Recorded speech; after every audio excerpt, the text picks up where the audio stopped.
Next is gravitational units of force. A gravitational unit of force is that force which produces an acceleration equal to g, that is acceleration due to gravity in a body of unit mass. It may also be defined as weight of body of unit mass. So in SI, the gravitational unit of force is kilogram weight or kilogram force. So it is defined as that much force which produces an acceleration of 9.8 meter per second square in a body of mass 1 kg. We know force is equal to mass into acceleration. Here acceleration is represented by symbol g, which represent the acceleration due to gravity. And we know in SI the value of g is 9.8 meter per second square. So put here, if the mass of body is 1 kilogram, so put here, clear. So we get gravitational unit of force 1 kilogram weight is equal to 1 kilogram force is equal to 9.8 Newton. Similarly in CGS system, the gravitational unit of force is gram weight or gram force. It is defined as force, that force which produces an acceleration of 980 centimeter per second square in a body of mass 1 gram. So 1 gram weight is equal to 1 gram force, which is equal to 980 dyne. Here 980 centimeter per second square is the value of acceleration due to gravity in CGS system.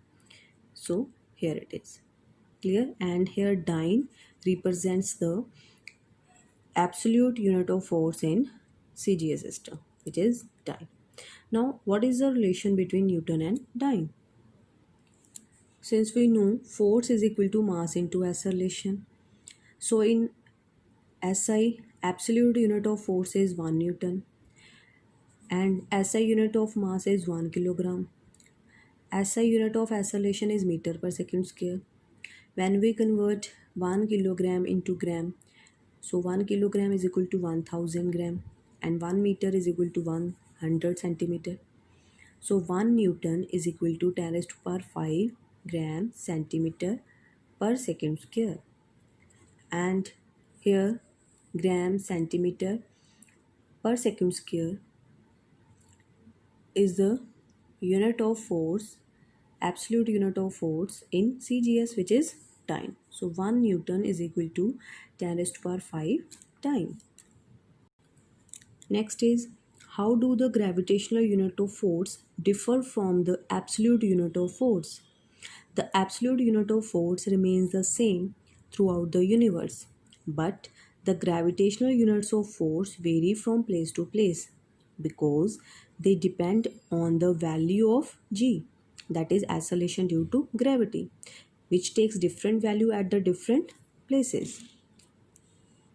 So that's why the absolute unit of force remains the same throughout the universe, but the gravitational units of force vary from place to place. Next is Newton's second law in component form. In terms of rectangular components, the force, momentum, and acceleration vectors can be expressed as, now force F vector is equal to Fx I cap plus Fy j cap plus Fz k cap. Similarly, momentum P vector is equal to Px I cap plus Py j cap plus Pz k cap. Acceleration A vector is equal to Ax I cap plus Ay j cap plus Az k cap. The vector form of Newton's second law is F vector is equal to dp vector upon dt according to Newton's second law. And we also know force F vector is equal to mass into acceleration vector.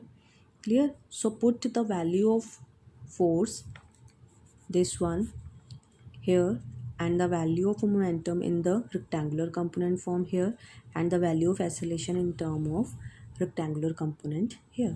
So we get Fx I cap plus Fy j cap plus Fz k cap, which is equal to d upon dt within bracket Px vector I cap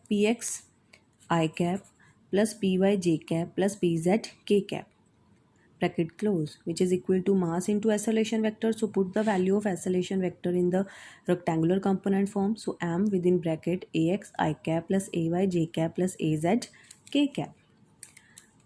Now equating the components along the three coordinate axes we get. Now when we equate the component of I cap on both sides, so in the left hand side we have the component of I cap is fx, and in the right hand side we have the component of I cap is dpx upon dt, and here is this is equal to mass into ax.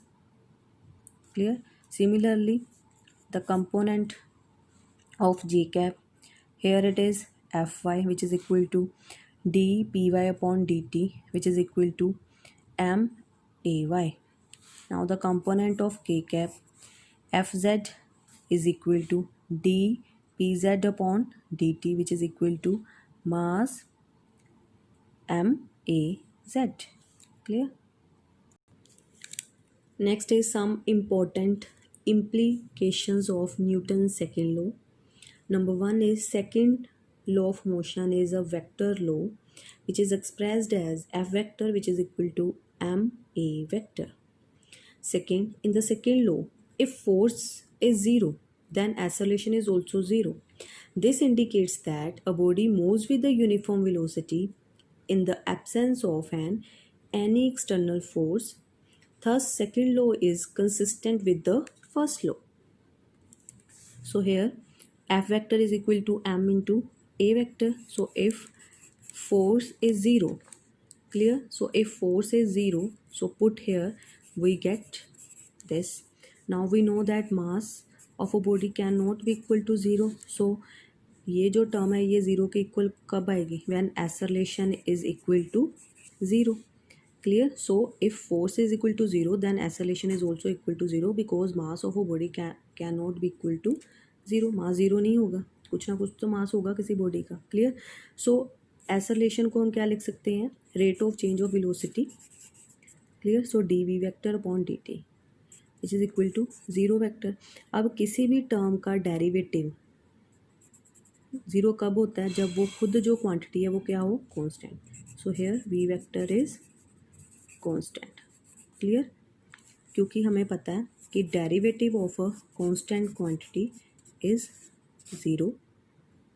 Clear? So अगर ये यहाँ पे constant होगा, so that's why ये term equal to zero, that mean कि यहाँ पे V vector क्या आ रहा है हमारे पास? Constant. Clear? Third is the second law is strictly applicable to a point particle but is also applicable to a body or a system of particles provided f vector is the total external force on the system and a vector is the acceleration of the system as a whole. Next point is second law of motion is a local relation. This means f vector at a space point at a certain instant determines a vector at the same point and at the same instant. Now, what is the meaning of second law of motion is a local relation? The acceleration a vector at any point, at any instant is determined by the force f vector at the same point at the same instant. Same point पे हम find कर रहे हैं force, मतलब जो acceleration at any point at any instant किसी particular location पे से एट किसी पर्टिकुलर टाइम पे, that acceleration is determine out by the force that is F vector at the same time पे और सेम पोजीशन पे. Clear? That is the acceleration is determine here and now by the force here and now, not by the earlier history of motion of the particle. कि जो अभी हम acceleration किसी particular point पे और किसी particular instant पे हम एक्सेलरेशन को फाइंड आउट कर रहे हैं बाय अ फोर्स, वो भी उसी पर्टिकुलर पॉइंट पे और उसी पर्टिकुलर टाइम पे, तो उसको हम बोलते हैं लोकल रिलेशन. और यहाँ पे हमने ये बात नहीं करनी कि पहले जो हिस्ट्री क्या थी मोशन ऑफ द पार्टिकल, पहले वो किस पॉइंट पे था, अब किस पॉइंट पे, हमने ये नहीं देखना. या इतने टाइम में बॉडी इस पॉइंट पे थी, देन इतने टाइम में उस पॉइंट पे पहुंच गई। हमने प्रेजेंटली चेक करनी है कि कितनी एक्सेलरेशन है, ठीक है। जब हमने किसी बॉडी पे फोर्स लगाई तो वो कितनी एक्सेलरेशन उसने एक्वायर की, हमने उस पर्टिकुलर मोमेंट पे और पर्टिकुलर टाइम पे देखना है। क्लियर। सो उसको बोलते हैं local relation. Next is consequences of Newton second law. Concept of inertial mass. Suppose a body F acting independently on two masses m1 and m2 produces accelerations a1 and a2 in them by using Newton's second law. Now, according to Newton's law, force is equal to mass into acceleration. Now, F is equal to, अगर हमारे पास अगर दो objects पे independently force F act करी है, एक इस object का मास m1 है और एक्सेलरेशन a1 है, इस ऑब्जेक्ट का मास m2 और एक्सेलरेशन a2 है। Clear. So we know f is equal to m1 a1 for this and f is equal to m2 a2 for this object, and since f force is same, so we can equate these terms. So m1 a1 is equal to m2 a2. So m1 upon m2 is equal to a2 upon a1, or it can also be written as m2 upon m1 is equal to a1 upon a2. So if m2 is less than m1, if this m2 is less than m1, then a2 is greater than a1, means acceleration a1 is less than a2. Clear. Means acceleration किसकी बड़ी होगी, जो body 2 की है, that is a2 is greater than a1 if mass m2 is less than m1. So that is a given force produces a large acceleration in a lighter mass, जिसका mass कम है। मास किसका हमारे पास, देखो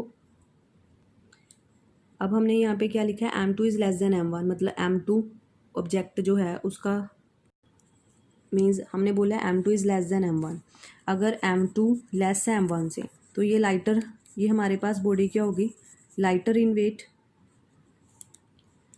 तो ये बॉडी हमारे पास क्या होगी, लाइटर इन वेट, और this one is heavier in weight. So इसका mass m2 is less than m1, इसका मास इससे कम है, तो एक्सेलरेशन जो है लाइटर की क्या होगी, ज़्यादा as compare to heavier one. So a2 is greater than a1. So thus the mass of body gives a measure of the resistance, means opposition to a given force that tends to change its velocity. That is why m is equal to F upon A is called inertial mass of the body, because we know F is equal to ma, so the value of m is F upon A is equal to m. Clear. So m is equal to F upon A is called the inertial mass of the body. Next is, the accelerated motion of a body is always due to an external force. It can occur in the following ways. Number one is due to change in the speed. This happens when the force acts on the body along the direction of motion or opposite to the direction of motion. Second, due to the change in direction of motion. This happens when the force acts perpendicular to the direction of motion. Such a force produces circular motion. अब देखो, जब कोई body circular motion में move करती है तो हमें पता है जो वेलोसिटी बॉडी की क्या होती है, टेंजेंशियली आउटवर्ड एक्ट करती है, और कोई बॉडी सर्कुलर मोशन में कब मूव करती है, जब उसके इनवर्ड क्या एक्ट करती है, सेंट्रीपिटल फोर्स। सेंट्रीपिटल फोर्स की वजह से मतलब जो बॉडी है वो सर्कुलर मोशन में मूव कर रही है। क्लियर। सो अब यहाँ पे देखो, और ये सेंट्रीपिटल जो फोर्स है इसका सोर्स कुछ भी हो सकता है, मे बी ग्रेविटेशनल फोर्स हो सकती है। क्लियर। और इलेक्ट्रोस्टैटिक फोर्स हो सकती है अगर हम माइक्रो लेवल पे बात करें। ठीक है। सो कहने का मतलब ये है कि अगर कोई बॉडी सर्कुलर मोशन में मूव कर रही है तो हमें पता है कि उसकी जो वेलोसिटी है वो टेंजेंशियली आउटवर्ड एक्ट कर रही है, और जो सेंट्रीपिटल फोर्स है it will be acting in the inward direction towards the centre. और ये जो फोर्स है, this force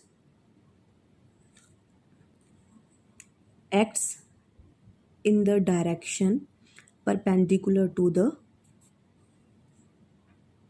direction of motion. So ये जो फोर्स है ये एक्ट करेगी perpendicular to the direction of motion. So direction of motion इधर है, जैसे इस पर्टिकुलर पॉइंट पे देख रहे हैं तो इधर को एक्ट करेगी, मीन्स परपेंडिकुलर एक्ट करेगी. ठीक है. So this force act perpendicular to the direction of motion. ठीक है. So such force produce circular motion. Next is due to the change in both speed and direction of motion, which means velocity of the body may change. For this, the force has to be applied in an inclined direction. Let us suppose is inclined with respect to theta with this body. Clear? So the tangential component, now this component of the force is represents the tangential component of force, changes the speed of the body, and the normal component, now this one represent the normal component of the force, changes the direction of motion of the body. Clear? Next, example number 3. A force of 72 dyne is inclined to the horizontal at an angle of 60 degree. Find the acceleration in a mass of 9 gram which moves in a horizontal direction. Let the force is inclined at an angle of 60 degree with the horizontal. अब ये horizontal direction होगी और ये vertical और normal direction भी इसको बोलते हैं. ये horizontal direction को हम tangential direction भी component भी बोल सकते हैं force का, और इसको transversal और normal component भी बोलते हैं force का. ठीक है. अब ये हमें क्या दिया है कि ये जो force है ये theta is equal to 60 degree से inclined है in the horizontal. ठीक है. सो जब हम इसको कंपोनेंट में रिजोल्व करेंगे तो हमें पता है कि अगर सपोज कि यहाँ पे एंगल थीटा है तो f x is equal to f cos theta, और यहाँ के होगा f y is equal to f sine theta. ठीक है. तो हमने हॉरिजॉन्टल कंपोनेंट की बात कर रहे हैं. क्लियर? क्योंकि ये जो फोर्स है ये थीटा डिग्री एंगल से इंक्लाइंड है in the horizontal direction. So f x is equal to f cos theta, put theta is equal to 60 है. एंड कितनी फोर्स लग रही है? 72 डाइन है. ये फोर्स कितनी वैल्यू दी है? जो इंक्लाइंड है दिस फोर्स की वैल्यू दी हुई है 72 time. Clear? So 72 put here. So put the value of f is equal to 72, put theta is equal to 60. So we know the value of cos 60 is 1/2. Value of cos 60 is 1/2. So 1/2 can also be written as 0.5. So we get f x is equal to 36 dyne. Clear? And we also know that fx is equal to mass into acceleration. So in component form fx is equal to max. We have to find out the value of acceleration. So fx upon m is equal to acceleration. So the value of fx is 36. The value of mass, here mass of a body is 9 gram, which is given to us. So 36/9 is equal to ax. So the value of acceleration is equal to 4 centimeter per second square.